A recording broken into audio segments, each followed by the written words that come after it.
Hi అండి, అందరికీ నమస్కారం. పూర్వకాలమున పరమ పవిత్రమగు నైమిషారణ్యమున శౌనకుడు మొదలగు మహామునులందరూ బహుపురాణములు ఎరిగిన వ్యాస శిష్యుడగు సూత మహర్షిని భక్తితో ప్రణమిల్లి, ఓ మహర్షి, నీవెన్నియో పురాణములను వినిపించితివి మరియు సందర్భానుసారముగా వ్రతములను వ్రతమహత్యములను తెలిపితివి. అయ్యా, ఇప్పుడు కూడా మాకొక ధర్మ సందేహము తీర్చవలెను అని కోరగా అందుకు సూత మహర్షి అనుమతించెను.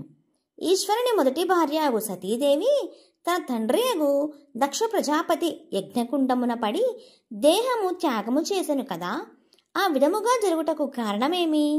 ఈశ్వరుడు ఆమెను రక్షించలేకపోయినా, లేక సతీదేవి యందు అనురాగము లేక మౌనముగా ఊరుకుండెనా? ఈశ్వరునకు భార్యావియోగము ఎట్లు సంభవించెను? మా సందేహములను తొలగించుము అని సూత మహర్షిని వేడుకుంటారు. అప్పుడు సూత మహర్షి, ఓ మునులారా, మీ సందేహమును తప్పక పోగొట్టదను, సావధానముగా వినండి అని ఇట్లా చెప్తుంటాడు. దక్ష ప్రజాపతి తన కుమార్తె అగు సతీదేవిని ఈశ్వరునకు భార్యగా నొసంగెను. సతీదేవి పరమేశ్వరునితో కలిసి కైలాసమున సుఖముగా కృతయుగమంతయు గడిపెను. త్రేతాయుగమున ఒకనాడు ఈశ్వరుడు సతీదేవితో మాట్లాడుచుండగా అకస్మాత్తుగా ఈశ్వరుడు అంతర్ధానమయ్యెను.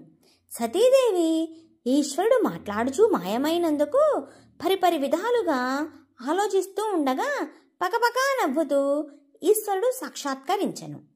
సతీదేవి పరమేశ్వరుని చూసి, ఓ నాదా, మీరు ఎక్కడకు వెళ్ళినారు? ఎందులకు అలా నవ్వుతున్నారు? నేనేమైనా తప్పుగా మాట్లాడుతినా అని ప్రశ్నించెను. వెంటనే పరమేశ్వరుడు, ఓ సతీ, నాకు విష్ణువు తండ్రి వంటివాడు, నేను అతనికి తండ్రి వంటి వాడను.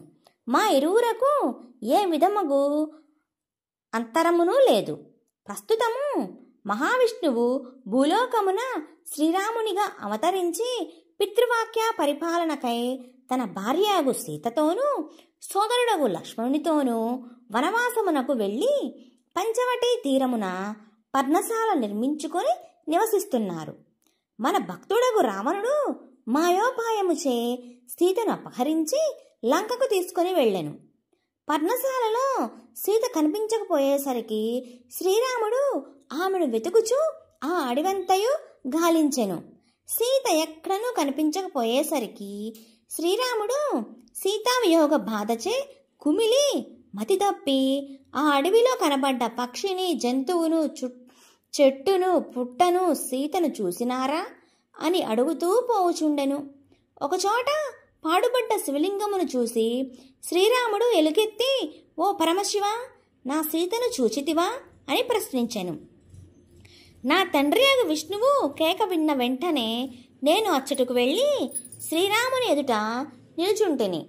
కానీ మానవ రూపంలోనున్న మహనీయుడు నన్ను చూడనట్లుగానే ముందుకు పోయాను.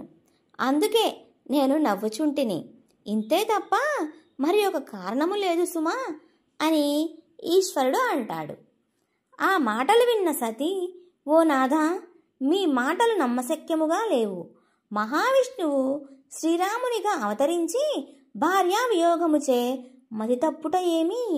సీత కోసమని రాముడు పిచ్చివానిగా సంచరించునా? ఇవి నమ్మశక్యముగా లేవు. మీరు పరిహాసం ఆడుచుంటరి. మహావిష్ణువు శ్రీరామునిగా అవతరించినంత మాత్రమున మిమ్ము చూడలేకపోవుటయా అని పలికెను.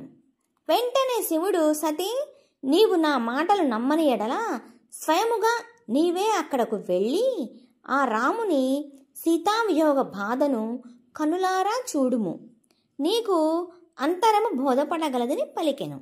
వెంటనే సతీదేవి, పోనాదా, నేను రాముని పరీక్షించి రాగలనని పలికి అదృశ్యమై పంచవటి తీరమున శ్రీరాముడున్న ప్రాంతమునకు వెళ్ళి అచ్చట శ్రీరామచంద్రుడి సీతావియోగ బాధను కళ్ళారా చూసి చెవులారా విని అతని ఆక్రందనను విని సందేహాస్పదయ్యి రాముని పరీక్షించదలిచి నేను సీతగా మారిపోవలయునని తలంచెను. వెంటనే సతీదేవి సీతగా రూపమును పొందెను. అదే సమయమునకు కైలాసమందున్న శివుడు సతీదేవి శ్రీరాముని ఏ విధంగా పరీక్షిస్తుందో అని తలచి రహస్యముగా ఆ ప్రాంతమునకు చేరి సీతా మహాదేవిని చూసి కన్నులు మూసుకొని చేతులొగ్గి నమస్కారము చేశాను. మరలా చూడగానే ఆమె అభిముఖముగా పోవుచుండెను. అప్పుడు శివుడు నా తల్లి నా తండ్రి చెంతగా పోవుచుండెను అని సంతోషించసాగాను. ఇంతలో శ్రీరాముడు ఆమెను చూసి వెంటనే ఆమెకు నమస్కరించి, ఓ జగన్మాత, నన్ను మోసగింపదలచితివా? నాకు నా భార్య తప్ప మరి ఒక స్త్రీ నిజరూపంలో కనపడదు అని పలికిన వెంటనే సతీదేవి తన నిజరూపమున, ఓ శ్రీరామ, నిన్ను పరీక్షించుటకై నేను సీతారూపమును దాల్చితిని. నీ సీత ఎచటనున్నను మహాసాధ్వి అయి ఉండగలదు అని పలికి అదృశ్యమయ్యాను. శివుడు కూడా జరిగినదంతయు తెలుసుకొని సతీదేవి కంటే ముందుగానే కైలాసమునకు చేరి ఏమీ తెలియని వాని వలె మౌనంగా ఉండెను. ఇంతలో తన చెంతకు వచ్చిన సతీదేవి, ఓ నాదా, నేను పోయి శ్రీరాముని పరీక్షించుదిని. నిజముగా అతడు మహావిష్ణువై ఉండి కూడా మానవుని వలె పామరుని వలె నటించుచుండెను అని పలికెను. వెంటనే శివుడు, ఓ సతీ, నీవు అతనిని ఎటుల పరీక్షించితివి అని ప్రశ్నించెను. వెంటనే ఆమె, ఓ నాదా, నీవు పరీక్షించిన విధముగానే నేను కూడా పరీక్షించితిని అని చెప్పాను. అప్పుడు శివుడు, నీవు దాల్చిన నా తల్లి రూపము ఇప్పటికీ నా కనులకు కనబడుచున్నది. నీవు నా తల్లివి అని ఆ సతీదేవికి నమస్కరించి వెళ్ళిపోయాను. అంతటా ఆ సతీదేవి జరిగిన తప్పును తెలుసుకొని, నేను సందేహించుట ఒక తప్పు, దానిని కప్పిపూచుటకు అబద్ధం మాడుట మరి ఒక తప్పు. దీనిచే నేను కళంకము పొందితిని. ఈ కళంకిత దేహంతో ఈశ్వరుని అర్ధాంగిగా ఉండు అర్హత కోల్పోతిని. అందుచే దయామయుడగు పరమేశ్వరుడు నన్ను తల్లిగా చూతునని శిక్షించెను అని అనేక విధములుగా ఆలోచించి కళంకితమైన తన దేహమును త్యజించుటకు నిశ్చయించెను. తన దేహమును విడిచిపెట్టుటకు పలు విధములుగా ఆలోచించి చివరకు తను ఏ ఇంట పుట్టెనో అచటనే తన దేహమును వదులుట యుక్తమని సతీదేవి నిశ్చయించుకొనెను. సతీదేవి తన మాయ చేత తన తండ్రికి ఈశ్వరుడన్న ద్వేషము కలిగించి ఈశ్వరుని పిలవకుండా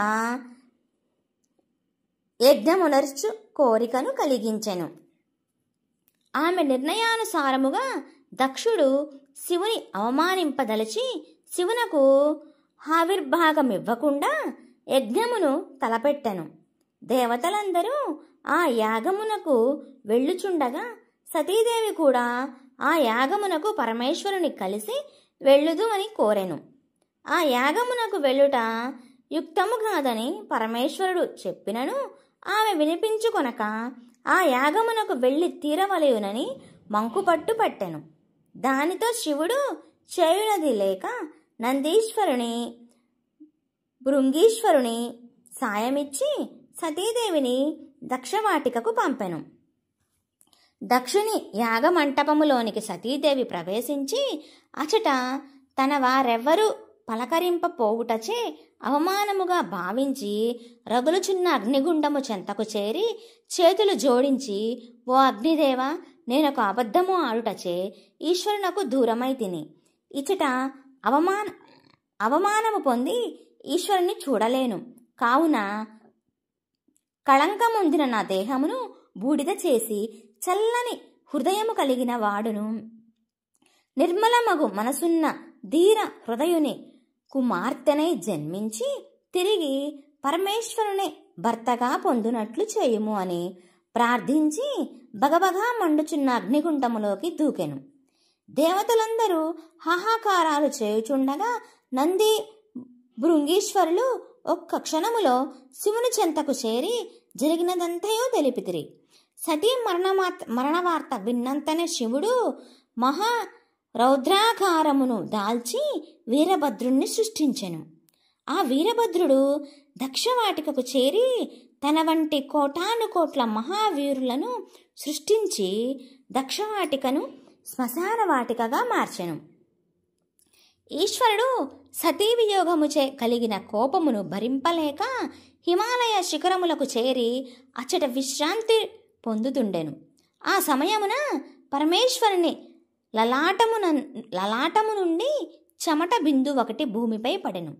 శివలీలచే వెంటనే ఆ చెమట బిందువు చూచుచుండగానే 4 భుజములు కలిగి ఎర్రని రంగుతో దివ్య తేజముతో వెలుగు శిశువుగా మారెను.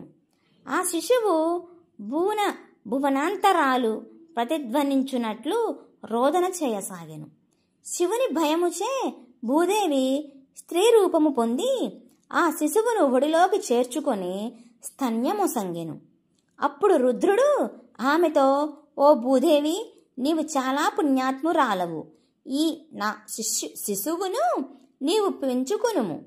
ఇతడు నీ యందు పుట్టుటచే కుజుడు, భౌముడు అను పేర్లతో సార్థకనాముడు కాగలడు. ఎర్రని రంగుతో నుండుటచే అంగారకుడు అని కూడా పిలిచెదరు.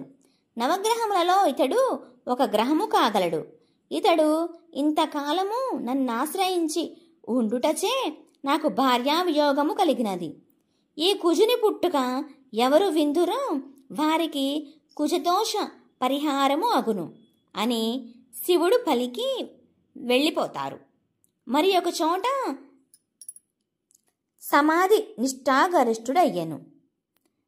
హిమవంతుడు ఒక పర్వతరాజు. అతడు నిర్మలమైన చల్లనైన ధీర హృదయుడు. అతని భార్య మేనాదేవి. ఆ మేనాదేవి గర్భావాసమున సతీదేవి ప్రాణములు ప్రవేశించి 9 మాసములు నిండగానే ఓ శుభదినమున జన్మించెను. హిమవంతుడు జన్మలో కతి అను ముని. అందుచే అతనికి పుత్రికగా జన్మించుటచే కాత్యాయని అనియు, పర్వతరాజు కుమార్తె అగుటచే పార్వతి అనియు మహర్షులు ఆమెకు నామకరణము చేసిరి. ఆ కాత్యాయని శుక్లపక్షములోని చంద్రుని వలె దినదిన ప్రవర్ధమానమై బాల్యములోనే సర్వ విద్య కళాకోవిదయై వెలుగొందెను. మరియు అఖండమగు ఈశ్వరాధన ఆమెలో పెళ్ళుబికసాగెను. క్రమముగా నారదుని ప్రోత్సాహముతో పరమేశ్వరుని సన్నిధానమున శుశ్రూష చేయు అవకాశము లభించెను. పార్వతికి యుక్త వయసు రాగానే దేవేంద్రుడు శివుని సమాధిని భగ్నమునర్చుటకు మన్మధుని పంపెను. మన్మధుడు దేవకార్యమును కాదనలేక శివునిపై తన బాణములు ప్రయోగించెను.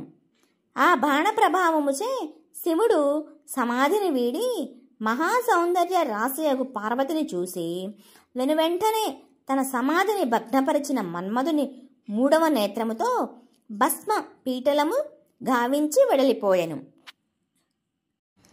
పార్వతి తన కన్నుల ఎదుట జరిగిన సంఘటన చూసి భయపడక ధైర్యముతో తన తపముచే ఈశ్వరుని వశము కావించుకోదలచి కఠోరమైన తపస్సు చేసెను.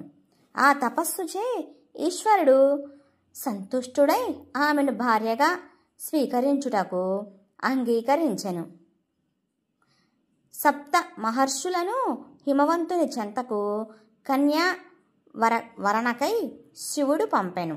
ఆ మహర్షులు హిమవంతుని చెంతకు పోయి పరమశివునికి పార్వతిని ఇచ్చుటకు సంసిద్ధము చేసిరి.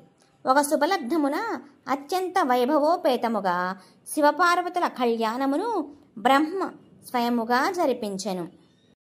శివుడు పార్వతిని వివాహమాడి ఎనలేని ఆనందముతో ఉండగా మన్మధుని భార్య అగు రతీదేవి శివుని పాదాలపై పడి తన భర్తను బ్రతికింపమని ప్రార్థింపగా శివుడు సంతోషముతో మన్మధుని బ్రతికించి రతీదేవికి మాత్రమే కనిపించినట్లు చేసి ఆమెకు సంతోషము కలిగించెను.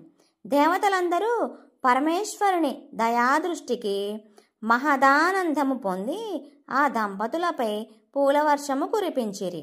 ఆ సమయమున పార్వతి పరమేశ్వరునితో, ఓ నాదా, కుజుడు నిన్ను ఆశ్రయించిన దోషముచే గత జన్మలో నేను సందేహాస్పదనై అసత్యమాడి నీకు దూరమై శరీర త్యాగమునర్చితిని. తిరిగి అతడు లలాటము నుండి చెమట బిందువు రూపంలో నీకు దూరము కావడము వలన మరలా నేను నీకు దగ్గరైతిని. కానీ ఆ కుజుడు ఆశ్రయించిన లోకులకు కూడా బాధ లేకుండా చేయగలరు అని ప్రార్థించాను. వెంటనే శివుడు ఆమెతో, ఓ పార్థ్వై, కుజుని జన్మకథను విన్నవారికి కుశదోష పరిహారము అగునని ఆనాడే వరమిచ్చితిని. ఇప్పుడు నీ కోరికను అనుసరించి లోకములోని జనులకు కుశదోష పరిహారమై శీఘ్రముగా వివాహమగుటకు, వివాహ ప్రతిబంధక దోషములు నివారణ అగుటకు ఒక వ్రతమును నీ నామాంకితముగా స్థాపన చేయుచుంటిని. ఆ వ్రతమునకు నీవే ప్రధానాంశము. భౌమవారముచే కుజుడు, ప్రదోషకాలమగుటచే నేనును అందు భాగస్వాములమైతిమి. కాచాయిని వ్రతము అని పేరుతో భూలోకములో సుస్థిరము కాగలదు అని పలికెను. ఆ మాటలు విని పార్వతి ఎంతో సంతోషించెను. పిదప పరమేశ్వరుడు పార్వతితో 3,000,000 దేవతలు వెంటరాగా కైలాసమునకు చేరెను అని సూత మహర్షి శౌనకాదులకు వినిపించెను.